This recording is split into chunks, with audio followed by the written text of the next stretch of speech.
Week 13 of the fantasy football season is probably one of the most critical weeks of the season. Who should we be starting and sitting from the running back position?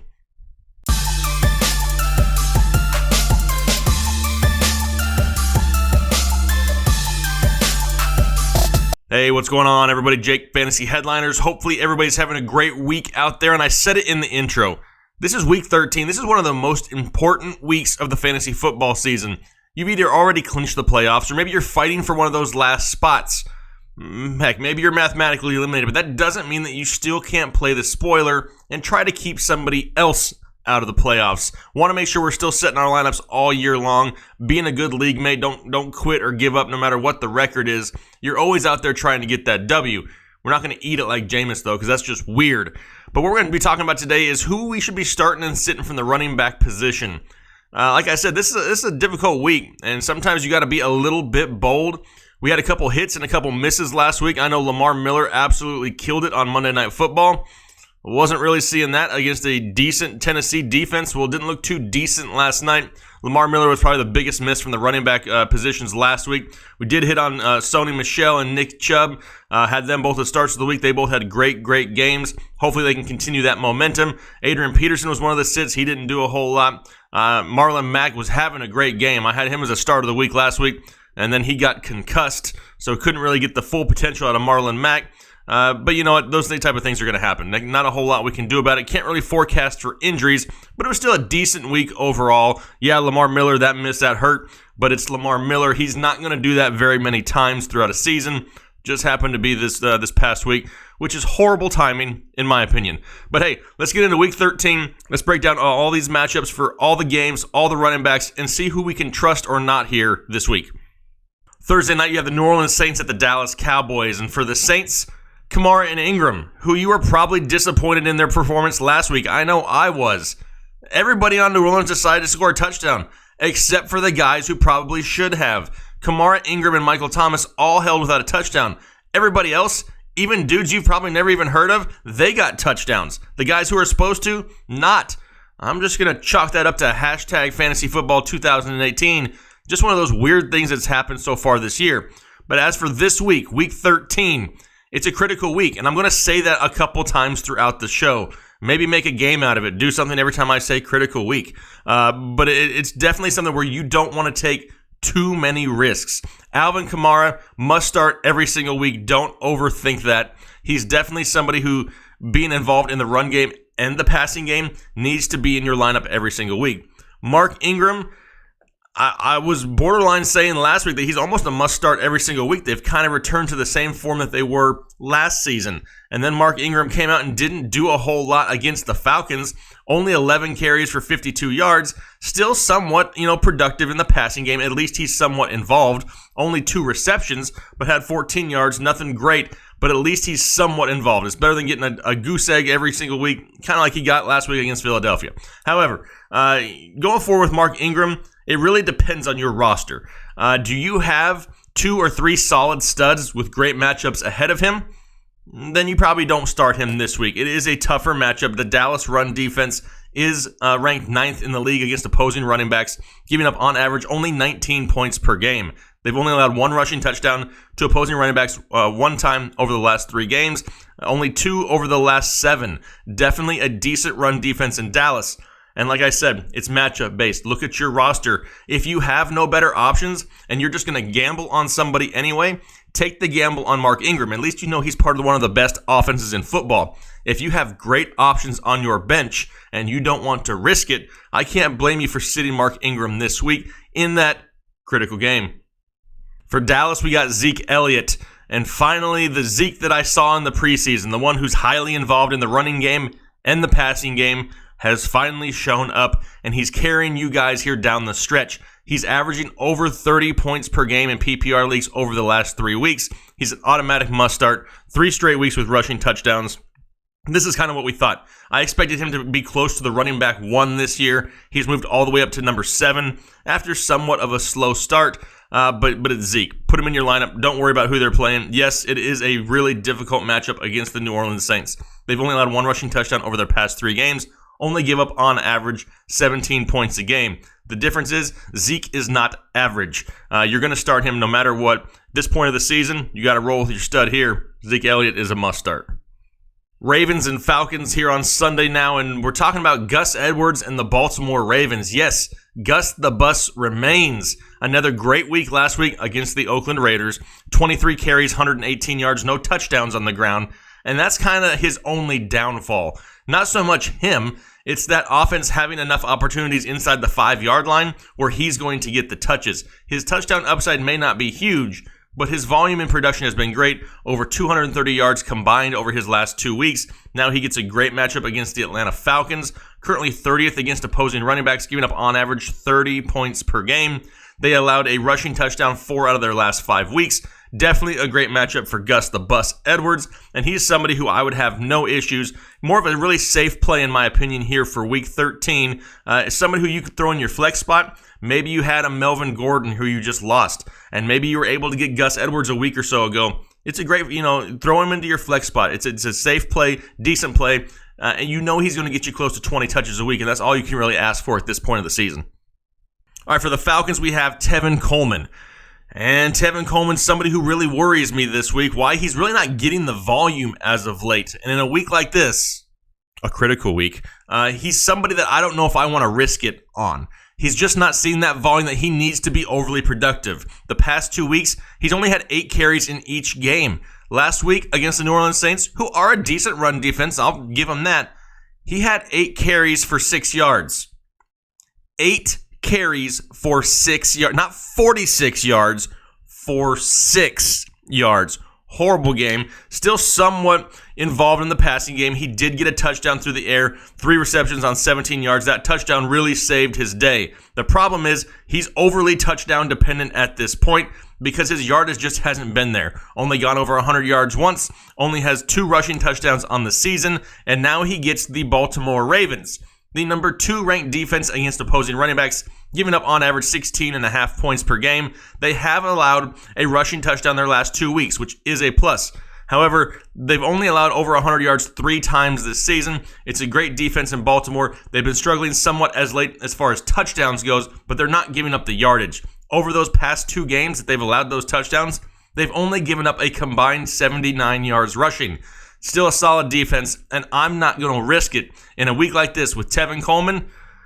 He's one of my sits of the week. Panthers and Bucks are next, and for the Panthers, we have Christian McCaffrey. And is there really a hotter running back in football right now than Christian McCaffrey? I don't think so. I mean, he has 9 touchdowns in his last 5 games, and his stat line from last week was absolutely retarded. I mean, it's crazy. Absolutely crazy. What did he do last week? 17 carries for 125 yards and a touchdown on the ground. Then added in another 11 receptions, 112 yards and a touchdown through the air. 46 fantasy points in PPR leagues for Christian McCaffrey. Now moved him up to running back 4 in PPR leagues. He's a must start every single week. Now he gets the Tampa Bay Bucks. That's awesome. Why? Because they're horrible against running backs, giving up on average 27 points per game, the 27th ranked team in the NFL. This is an automatic must start. Love Christian McCaffrey in week 13. All right, for the Bucks, you have Peyton Barber, and he hasn't done bad the past couple weeks. I mean, he does have touchdowns now in 2 straight weeks. 2 weeks ago against the Giants, rushed for 106 yards. Last week, against the San Francisco 49ers, 18 carries for 47 yards. Not that great. What do we do with Peyton Barber this week? It's a difficult matchup against the Carolina Panthers. Yes, they are going to be playing at home in Tampa Bay, which helps. But Carolina, on average, only gives up 18 points to opposing running backs. They have given up a rushing touchdown, however, 3 straight weeks. Do I trust Peyton Barber this week in a, what, people? Critical week? No, I really don't. He's somebody who's not overly efficient. He needs huge volume to get decent numbers, or is 100% touchdown dependent. That's not what I want to count on in Week 13 with the playoffs possibly on the line. I believe there's better options out there, and I wouldn't personally want to rely on Peyton Barber this week. Bears and Giants are next. For the Bears, you have Tariq Cohen and Jordan Howard. And yes, I said Tariq Cohen's name first. Why? Because he's still the better running back in this offense. He's the one that I would rather start almost every single week. We still don't know the status of Mitch Trubisky and if he plays or not. But Tariq Cohen had a decent game last week against Detroit, kind of like he should. It's Detroit. He only had 3 carries for 14 yards, but that's never where he's going to make you the money. He had 7 receptions for 45 yards and a touchdown, giving him a decent fantasy day. He's now inside the top 15 in most PPR leagues, and he's one of these guys that is a safe play on a weekly basis. Jordan Howard continued doing Jordan Howard things, where he'd like to rush for 7 carries for 13 yards, right around his 2-yard per carry average. That to me is just unacceptable at this point of the season. I can't trust that. I don't care about the matchup for Jordan Howard. It's just too risky. He hasn't rushed for more than 63 yards in a game since week 8, and he's yet to go over 100 yards at any point this season.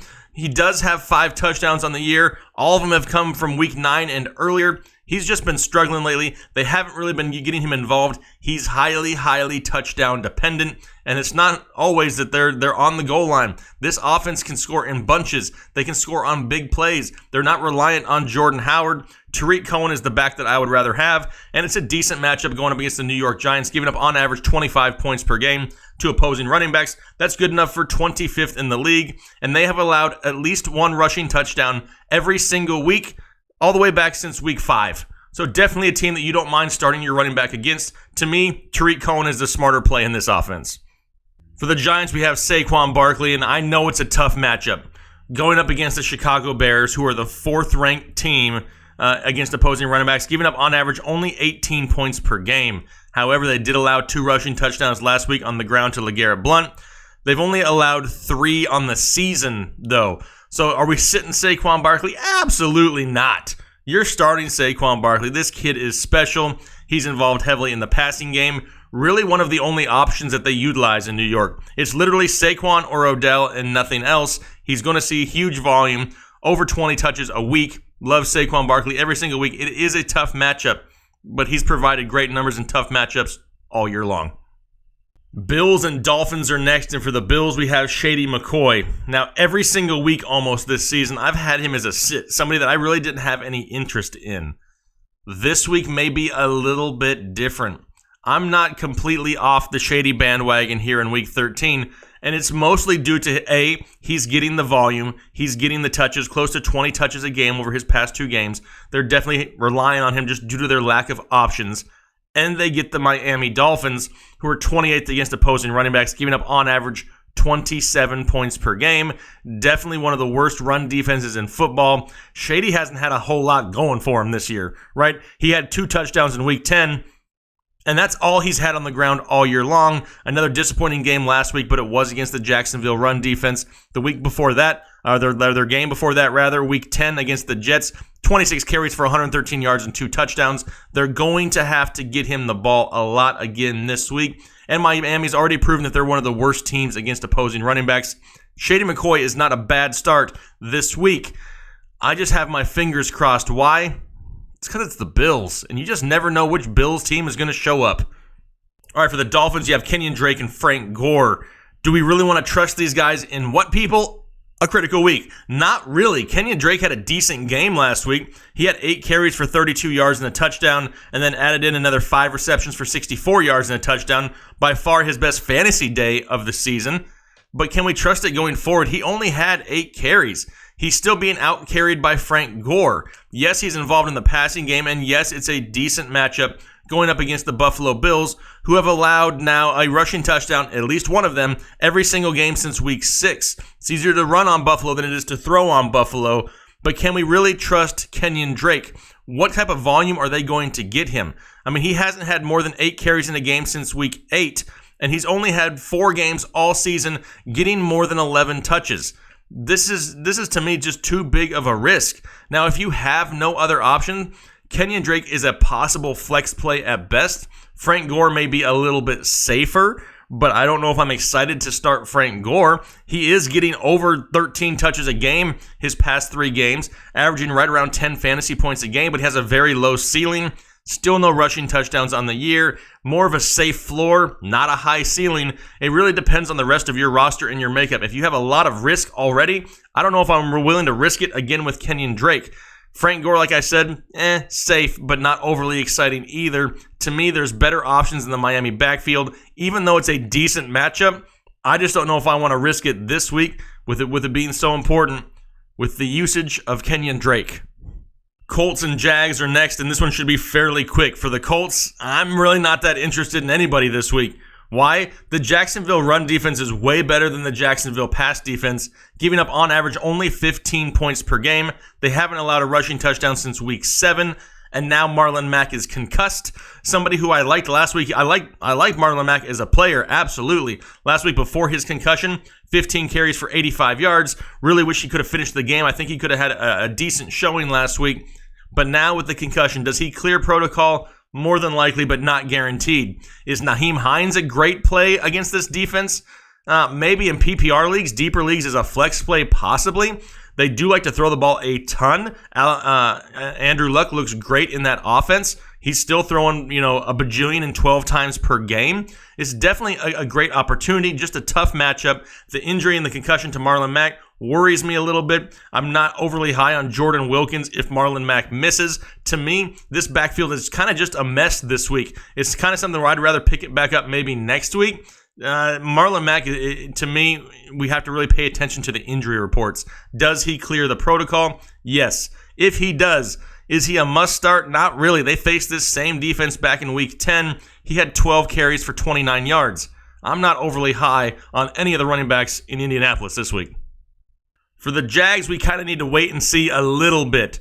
Does Leonard Fournette play or not? Does he win his appeal? We really don't know yet. At the time of this recording, he's still technically suspended this week. If he is, I kind of think that Carlos Hyde may be the safer start in this backfield. Yes, TJ Yeldon will be involved on third down, passing downs. You have a new quarterback now in Jacksonville. No more Blake Bortles. Carlos Hyde out-touched TJ Yeldon on the ground 3-1 last week. It's definitely something where Carlos Hyde has some upside. It may only be a 1-week upside, but it's a decent matchup against the Colts, who are right now giving up on average 24 points per game to opposing running backs. We know it is a run-first offense in Jacksonville. They'll have the new quarterback under center. Do they want to go out there and air it out 40 times a game? Doubtful. To me, Carlos Hyde has a high floor, low ceiling play here for week 13. Same kind of goes for TJ Yeldon. I see them both right around that 10 to 13 fantasy points per game, somewhere right around in there. Not huge games, not huge ceilings, but definitely safer plays just for this week. But we need to wait and hear what happens with Fournette. If Fournette plays, it's a hands-down lock that Fournette's going to start here in this backfield and be the one that you would want to start in this game. Browns and Texans are next, and for the Browns, you guessed it, I got Chubb. Love some Nick Chubb again. He was a must-start last week. I would make him a must-start again this week if I could, but I don't really like to do the same players every single week. I love Nick Chubb in this offense, though. He had 28 carries last week. 28. Huge numbers. Only put up 84 yards and a touchdown on the ground, but then also added an amazing catch for 3 yards, 44 yards, and a touchdown through the air. That now gives him a total of 6 touchdowns over his last 5 games. He's definitely somebody who's highly involved in this offense. He's going to see over 20 touches a week. Not very many running backs do that on a weekly basis. It's a difficult matchup against the Texans. Don't get me wrong. Right now, they're allowing only 20 fantasy points per game. That's 10th in the league. Didn't allow anything to Tennessee last week, but it's Tennessee, so that's not a whole lot of an accomplishment. The week before that against Washington, they did allow 2 rushing touchdowns on the ground. They've allowed 4 rushing touchdowns in their last 4 games. So just because they had a decent game last week doesn't mean that you can't score as a running back against the Houston Texans. Nick Chubb still a start in my opinion. I can't imagine you having too many other options on your roster better than Nick Chubb. For the Texans, we got Lamar Miller, and I didn't like Lamar Miller last week. Had him as a sit last week. One of my sits of the week last week. What does Lamar Miller do? He goes out there for 12 carries, 162 yards, and a touchdown, 23 fantasy points. Thank you, Lamar Miller, against what was supposed to be a decent run defense in Tennessee. I mean, this is the same Lamar Miller who back in week 9 had 12 carries for 21 yards against the Broncos. Now decides to go absolutely crazy. The biggest issue we've had with Lamar Miller, though, is consistency. Just because he had a great week 12, does that mean that he's going to have a good week 13? He's got a decent matchup. The Cleveland Browns right now are allowing 27 points per game to opposing running backs. Alfred Blue is still somewhat in the mix. Donta Foreman looks like he's probably right around the corner. Do I think that he really takes a lot of value away? Not so much. He'll have to ease back into the game flow. Lamar Miller isn't a bad start. And I know as soon as I say that, he's going to go out there and rush for like 1.1 yards per carry. But he looked great last night, and they didn't overly need him. I mean, like I said, he only had 12 carries, but he had 162 yards. Yes, 97 of them came on one play. Great, production for him. I'm not overly excited. It's not like Lamar Miller is one of these huge, highly efficient running backs. Are there worse options? Yeah, there are. Am I overly excited to start Lamar Miller? No, I'm really not. It's Lamar Miller, and you never know what you're going to get. The gap is huge. The difference between floor and ceiling is ginormous. If you have no better options, he may not be a bad flex play. I'm just not overly excited about it on a weekly basis because he just doesn't seem to do it week after week. Broncos and Bengals are next, and for the Broncos, we'll talk about Phillip Lindsay. And let's be real here for a minute. Before the season started, not too many people even knew who Phillip Lindsay was. And now he's turned into one of the most consistent running backs in all of football. Right now, currently RB11 in PPR leagues, and he's somebody who's had double-digit fantasy points every single game this year, with the exception of Week 3 against a tough Baltimore defense. The kid has been great. Last week against the Pittsburgh Steelers, only had 14 carries, but he made them count. Turned them into 110 yards and a touchdown on the ground. Wasn't involved in the passing game this past week, but he was so productive on the ground, it really made up for it. He's definitely somebody who can beat you both, though, on the ground and through the air. Royce Freeman is not really eating into his touches. He's still getting more than enough to be efficient for you guys. Freeman only had 6 carries last week, and it's an absolute great matchup against the Cincinnati Bengals. They haven't played defense. I can't even call it defense. I don't know what they're putting guys on the field. I don't think they're really playing defense. They may be like out there going, trying to distract somebody, but there's no defense being played in Cincinnati, is my point. Baker Mayfield carved them up. That offense, Nick Chubb looked great against this Bengals team. I love Phillip Lindsay this week. He's one of my starts of the week. Definitely somebody who I have no issue starting here in a very, people? It's a critical week. All right, on the Bengals side of the football, we have Joe Mixon. I'm a little worried about Joe Mixon, not to the point to where I wouldn't play him, but I think the loss of Andy Dalton does hurt him a little bit. Defenses will now be able to key in on the run a little bit more and force Jeff Driscoll to beat them through the air. Why? Because his name is Jeff Driscoll, and he really doesn't have a whole lot of, street cred in the NFL. He didn't look bad at times last week, and he could check down more to Mixon, maybe making him more involved in the passing game, so he'll still have value. It's a middle-of-the-road matchup. Denver's 16th against opposing running backs, giving up on average 22 points a game. They haven't allowed a rushing touchdown, though, since Week 6. Definitely an improved defense in Denver, but hopefully Joe Mixon can make up for it through the air and still give you a solid day. He's going to be somebody who this week, in a critical week, you kind of need to rely on. If nothing else, kind of maybe limit expectations a little bit. But he's had 4 straight double-digit games. He's had 6 out of his last 7. Definitely somebody who should be in your lineup here in Week 13. Rams and Lions are next, and if there was ever a must-start of all must-starts, it would be this week. Todd Gurley against the Detroit Lions, coming off the bye week. Love some Todd Gurley. All right, for the Lions, you have Theo Riddick and LeGarrette Blount. Now, LeGarrette Blount lucked out with a couple goal line carries last week, giving him those 2 touchdowns against a very, very tough Chicago run defense. Did have 19 carries for 88 yards to go along with those 2 touchdowns. Theo Riddick, more of the pass-catching option, but now Marvin Jones has been ruled out. He's been moved to the IR. Kerryon Johnson still has question marks. It's really only Theo Riddick and Kenny Golladay in the passing game. Yes, I know they have other options, TJ Jones, all these other options. However, Theo Riddick will probably be the second most used option. He did have 7 receptions for 48 yards. If you're in a PPR league and you need a flex play, there's not many better than Theo Riddick this week. He does have huge upside in a game against the Rams where they're going to have to be throwing the ball a lot to stay in this game. We know the Rams are going to score points and probably score them whenever they want to. They're going to have to continue to throw. Theo Riddick should be on the field more than LeGarrette Blount. LeGarrette Blount, another one of these guys who's highly touchdown dependent. Does he get the goal line carries? This is a defense that you can somewhat run on for the Rams. They're not, a lockdown run defense. They're giving up on average 22 points per game to opposing running backs. They didn't give up any rushing touchdowns to Kareem Hunt the game before the bye, which is crazy because everybody was scoring touchdowns. But this is definitely a game where the Detroit running backs, A, Theo Riddick should be highly involved and is a great flex play in PPR leagues. B, LeGarrette Blount is an absolute desperation play. If you lost like Melvin Gordon and you had to go out to the waiver wire, maybe he was there. He's only owned in 18% of leagues. He's not a horrible play.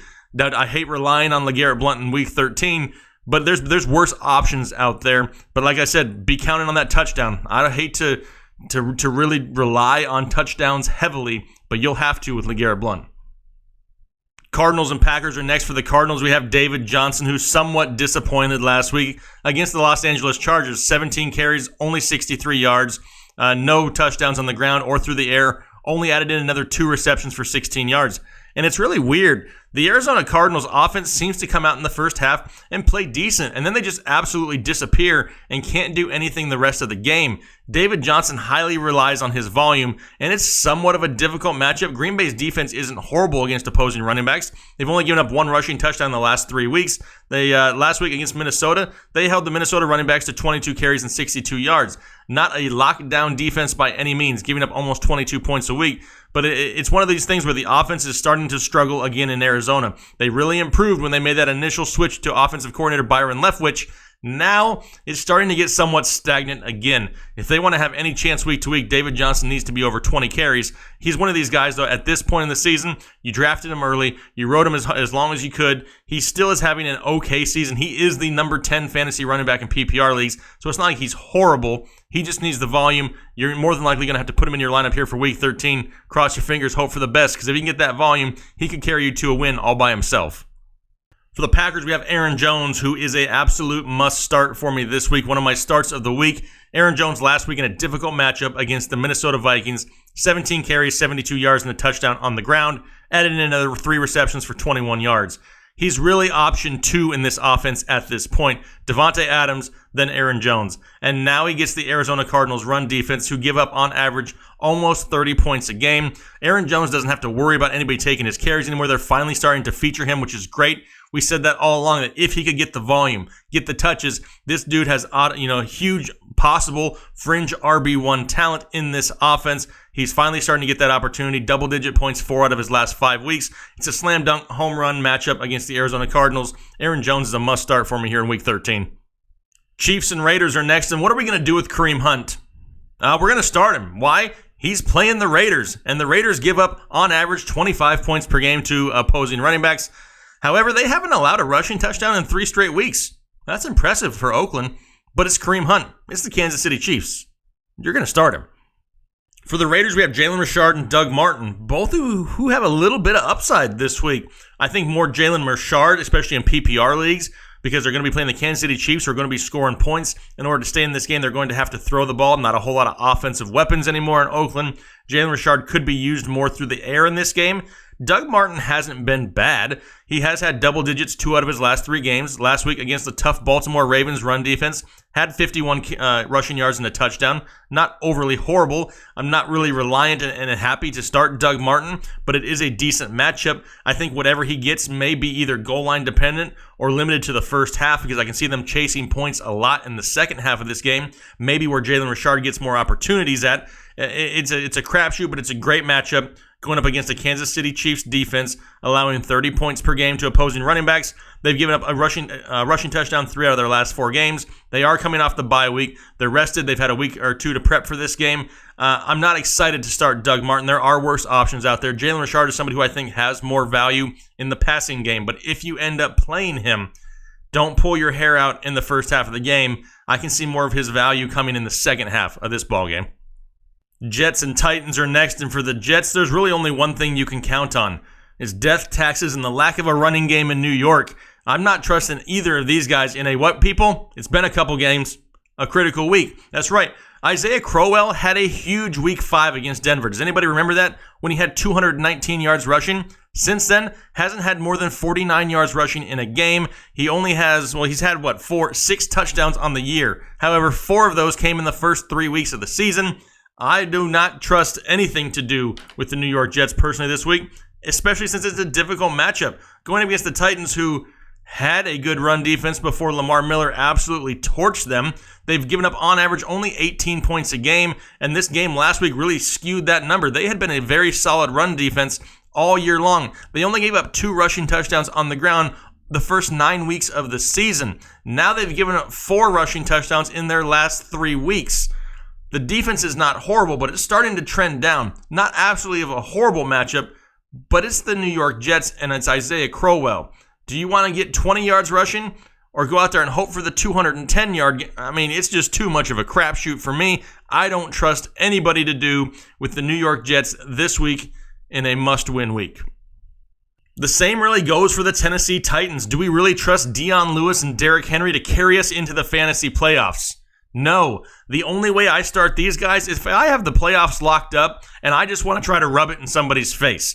Maybe you already locked up your playoff seed. And the guy you're playing, maybe you want to try to knock him out. Maybe you just want some bragging rights. Maybe you start Dion Lewis against him and say, I beat you with Dion Lewis. That's really the only time I would feel comfortable putting these guys in the game if you're reliant and in a must-win situation. Do you really want to rely on the usage of Dion Lewis and Derrick Henry? Dion Lewis hasn't rushed for more than 62 yards since week 8. Hasn't had a rushing touchdown since week 1. Hasn't been overly involved in the passing game up until this last week where he had 7 catches but only for 33 yards. To me, Derrick Henry's touchdown upside that he had going there for a few games has kind of disappeared. He now has 76 total rushing yards over his last 2 games. Too iffy for me. I'm not counting on these guys in a very critical week. Niners and Seahawks are next. For the Niners, we have Matt Breida, and he's going to be one of my starts of the week. Love Matt Breida this week. He really has nobody to share the ball with, right? Kyle Juszczyk, Alfred Morris, they're not involved or out. Kyle Breida doesn't have to have 25 touches a week to get you a decent day. He just doesn't. He's more efficient than that. Last week against Tampa Bay, 14 carries for 106 yards. No touchdowns, but also add in 3 receptions for 34 yards. He's somebody who's definitely going to be involved in this offense. He's really making things interesting for Jerick McKinnon next year. Now this is 2 straight games with Matt Breida over 100 yards, and now they get to go up against the Seattle Seahawks, who were absolutely annihilated by Christian McCaffrey last week on the ground. They gave up 46 fantasy points to the Carolina running backs last week. Huge game. Seattle has now given up at least 1 rushing touchdown 4 straight weeks. Great matchup for Matt Breida in a game where he's going to be involved a lot. Definitely like Matt Breida. He's one of my starts of the week. For Seattle, we have Chris Carson, and don't get me wrong, I like Chris Carson too. It's a decent matchup. He's a safe play.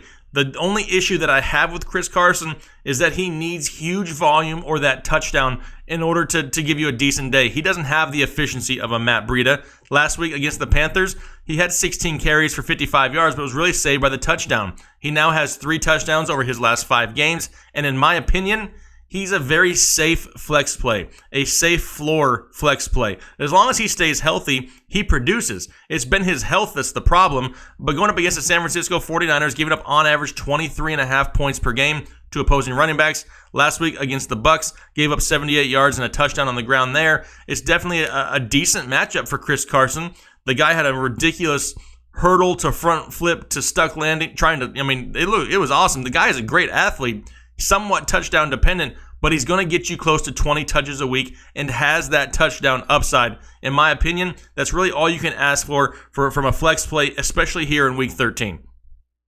Vikings and Patriots are next. For the Vikings, we'll talk about Dalvin Cook, and I'm a little bit worried. Not so much with how he looked. He looked healthy. He looked explosive at times. Only had 10 carries for 29 yards. What really saved his fantasy day last week against the Packers was that touchdown reception. He had 3 receptions, 47 yards, and a touchdown through the air, and it really helped him out. Now, that's going to be something that they use him in periodically throughout the season. The problem is, they're more of a pass-first offense there. Latavius Murray is still involved. It's somewhat of a difficult matchup. The Patriots are 11th against opposing running backs, giving up on average 21 points per game. Didn't allow a touchdown last week to the Jets, but it's the Jets running game, which we talked about earlier. It's not a horrible matchup. I like Dalvin Cook, but Dalvin Cook needs to get somewhere between 15 and 20 touches a game to really be a safe start. In my opinion, he is a risky start, more of a flex option at best at this point. But, realistically, you probably haven't been reliant on him all year anyway. If you have better options that you can put in your RB1 and RB2 slot, rolling with Dalvin Cook in the flex spot may not be a bad idea because the upside and potential is there. He just needs more work. At least he looked healthy. That's all you can really ask for at this point. He looked explosive. I don't have any issues with starting Dalvin Cook, but I'm just kind of tempering the expectations because we don't see that usage yet in that offense. All right, for the Patriots, we have a problem. We have Sony Michel, who looked absolutely great last week. And we have James White, who absolutely did not look great last week. What is going to happen with James White going forward? Is it somebody that we can trust? And I'm worried about it. It's really now a risk to start him, which is crazy because he's still, considered a top running back in PPR leagues. The issues that I really have with James White, over his last 2 games, only has a combined 6 receptions for 36 yards. This is really where he was making you those fantasy points all year long. Last week against the Jets, 1 reception for 5 yards. I mean, this is really starting to get to the point to where Sony is really eating into the bulk of it. Sony Michel had 2 receptions. Even he had more receptions than James White last week. And I think it's starting to do with the health of this offense. Now with Josh Gordon, Gronk coming back, Chris Hogan is on the team, not overly involved. Sony Michel's eating up, 20 to 25 touches a game. James White really takes a hit in value. Now, it is the New England Patriots, and at any time, they can totally flip the script and feature James White in the passing game, and he can go out there and get you 10 receptions in a game. I have James White as a sit this week, but it's one of those things where it really depends on your roster, and I can't stress that enough. Don't take a gamble on somebody else that you just picked up off the waiver wire to put in over James White. He's still a solid option, but just know he may not be the same guy that you had scoring you 20 points a game the first 9 games of the season. It may not be that way. Rex Burkhead is now available. Do I think that Rex Burkhead takes away value from Sony and James White? Possibly, but I don't see him coming in there and getting huge volume. He may limit some of the upside, steal a touchdown here or there. Sony Michel looks like the clear-cut number 1 in this offense now. Almost escaped a huge injury last week. He didn't look good when he got bent backwards. Dude looked like he got scorpioned. But he had 21 carries for 133 yards and a touchdown on the ground. And now they get a ridiculously tough matchup against the Minnesota Vikings. However, we saw Aaron Jones be somewhat productive, similar to the way that they used Sony Michel. I still like Sony Michel this week. James White, I'm worried about. The Vikings giving up on average only 18 points a game. 1 rushing touchdown allowed all the way since week 8. It's a tough matchup. I'm worried about James White, but just hear me out. Just because I have James White listed as a sit of the week, look at your roster if you have James White. Do not go in there and throw in Carlos Hyde for James White. I'm not saying that by any means if you go grab somebody off of waivers. Don't go out there and throw in Justin Jackson. So, be realistic with it. Pay attention to it because James White still has value. He just may not have RB1 value anymore. Chargers and Steelers are next for the Chargers. No Melvin Gordon this week. It's going to be the Austin Eckler show. Somebody who's been very productive all throughout the year. Still a top 25 running back, even though he hasn't really been involved the past few weeks. This past week, especially after Gordon went out, he ended up finishing with 10 receptions for 68 yards to go along with another 5 carries, 35 yards, and a touchdown on the ground. He's definitely somebody who's capable of a large workload. Somewhat of a difficult matchup going up against the 7th-ranked run defense of the Pittsburgh Steelers, but they have allowed at least 1 rushing touchdown for 4 straight weeks in Pittsburgh, including the last 2 weeks they've allowed over 100 yards rushing to opposing running backs. Phillip Lindsay didn't look bad against them last week. Definitely a solid start for Austin Eckler. Is he going to produce Melvin Gordon numbers? No, he's not, but he's still a solid running back if you were able to have him on your bench stashed. Maybe you picked him up off the waiver wire. In my opinion, Austin Eckler is somebody who needs to be in your lineup in Week 13 just based off of volume and upside alone. All right, for the Steelers, we have James Conner, and I really contemplated making James Conner one of my sits of the week, but with already having James White in there, I didn't want to start an absolute riot, and I had enough hate last week to last me for a few weeks. But James Conner, I'm starting to worry about a little bit too. Not so much the production, it's the usage. What happened with James Conner? Ever since that concussion, he's kind of taken a step backwards. Jalen Samuels is now getting involved in the running game a little bit. Over his last 3 games, hasn't had more than 13 rush attempts. Hasn't gone over 65 rushing yards in those 3 games. Only 1 touchdown on the ground, nothing through the air. James Conner's usage has really started to take a dive, and maybe he's starting to wear down a little bit. There's no reports of that coming out. Jalen Samuels is somebody who's taking some snaps on the field, not really being productive with anything. But James Conner's usage is starting to worry me a little bit. Do we want to make him a must-sit? No, because that usage could come back at any time. He's been highly, highly productive.